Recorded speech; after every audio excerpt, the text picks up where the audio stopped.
Mais de 12 milhões de brasileiros têm diabetes.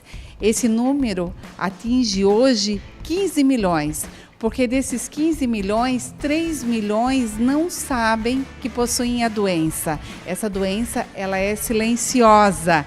E a prática do exercício ajuda e muito. Hoje eu estou aqui conversando com a Thalita, que é personal, e ela vai contar para a gente um pouquinho como que ela pode ajudar o diabético, como fazer o exercício físico se tornar eficaz nesse caso, Thalita. Olá, Nelly.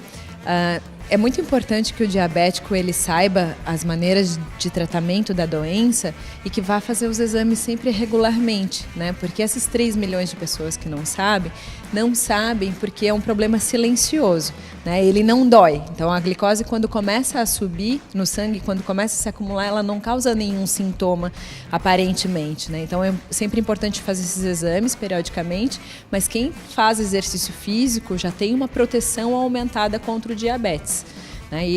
Principalmente, e quando essa doença já está instalada, desde o diabetes tipo 2 quanto o diabetes tipo 1, é extremamente importante praticar exercício físico para ajudar no controle da doença. Digamos que a pessoa está ali praticando um exercício e ela não sabe que ela tem diabetes. Que sintoma pode acontecer durante o treino? Geralmente, a pessoa pode sentir hipoglicemia, que às vezes pode ser uma hipoglicemia de rebote. Então, quando essa glicemia ela não está estável, né, por causa da doença, e você está fazendo um exercício muito vigoroso, essa glicose ela pode cair, porque ela é utilizada como fonte de energia para o exercício, e a pessoa pode até desmaiar por causa disso, né? Então, é muito importante a gente ter esse diagnóstico primeiro, para poder orientar a melhor prática do exercício para esse paciente. Além do exercício físico, o diabético ele precisa de outros acompanhamentos também. Qual seriam?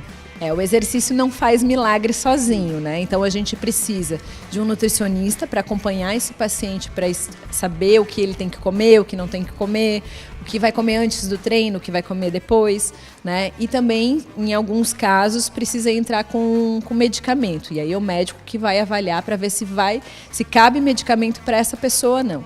É interessante saber que os pacientes pré-diabéticos, ou alguns que já estão com a glicose um pouquinho alterada, ou uma resistência à insulina, que seria também um pré-diabetes, às vezes só a dieta e o exercício físico são capazes de ajudar a controlar a glicose, sem a intervenção de medicamentos, né? Então, se a gente conseguir juntar todas essas coisas, né, a pessoa pode ter uma qualidade de vida muito boa. Como todas as pessoas, existem restrições, e para o diabético não poderia ser diferente. Quais seriam essas restrições? Tem que ver o paciente como um todo, né? Se esse paciente ele já tem alguma complicação oriundo de diabetes, por exemplo, uma má circulação, esses problemas circulatórios, problemas renais, enfim, se já tem alguma coisa envolvida, é importante saber que tipo de exercício que vai fazer. Então, para quem tem dificuldade de circulação, né, é importante tomar cuidado com exercícios de impacto, né? E se a glicose está muito desregulada, exercícios de alta intensidade não são tão indicados, a não ser que você faça intervalo entre essas intensidades. É muito importante fazer 2 tipos de exercício. Um exercício que trabalha a força muscular, resistência muscular localizada, e outro que trabalha o condicionamento cardiovascular. Juntando essas 2 coisas é a melhor atividade para o diabético. Então, se ele chegar aqui hoje procurando por você, que série de exercícios que você colocaria na programação dele?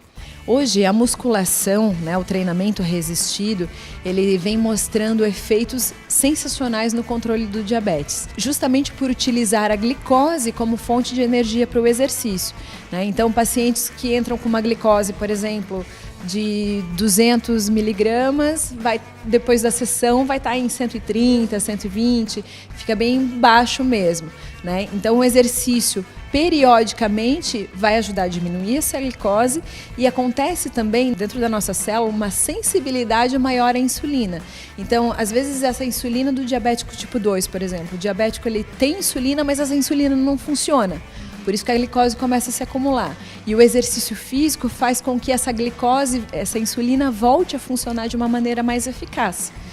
Para os diabéticos que são insulino-dependentes, que utilizam a insulina, o que a gente vê na prática é que esses pacientes utilizam uma quantidade bem menor de insulina quando eles fazem exercício do que aqueles que não fazem. Quando você fala em praticar regularmente, isso seria quantas vezes na semana? A musculação, a gente fala da musculação porque é a modalidade mais estudada e é a modalidade mais individualizada, mas pode ser qualquer outro exercício que trabalhe força muscular. O ideal seria de no mínimo 2 a 3 vezes por semana, tá? De 8 a 10 exercícios diferentes para cada parte do corpo. Vai trabalhar costas, peitoral, abdômen, pernas, né? Fazer um exercício bastante diversificado, levando em consideração a individualidade. E também é importante complementar com exercícios aeróbios para melhora do sistema cardiovascular. Então, mais umas 2 vezes na semana de exercícios aeróbios é importante. Uma caminhada, uma corrida, ou até mesmo exercícios que não tenham muito impacto, como um elíptico, um simulador de caminhada ou a bicicleta, são importantes. A natação também ajuda. Então, você tem que sempre complementar a parte aeróbia com a parte muscular. Enfim, o importante é não ficar parado, o importante é se mexer.